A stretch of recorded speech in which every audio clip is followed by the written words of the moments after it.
La première raison, c'est que, à la faveur des décisions prises d'interdire les importations de produits carnés à base de volaille, les éleveurs ou les élevages ont commencé par faire beaucoup de réserves stratégiques pour pouvoir alimenter les batteries de poulets.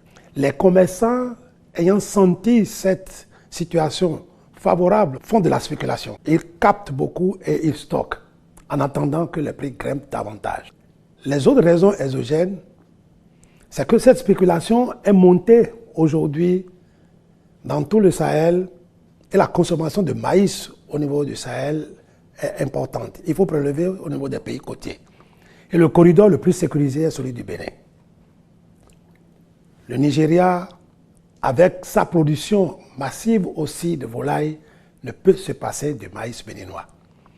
Quand vous regardez toutes ces pressions de part et d'autre, il se pose aujourd'hui un problème sur l'offre et la demande. Il y a 2 ans, quand nous avons senti que les prix sont très élevés, pourraient ne plus être à la portée des consommateurs, on a décidé de protéger la production domestique. Mais nous n'avons pas été compris par tout le monde. On a dénaturé même cette approche-là, comme quoi nous ne faisons pas gagner nos producteurs. La deuxième chose à faire, c'est de produire mieux, produire davantage.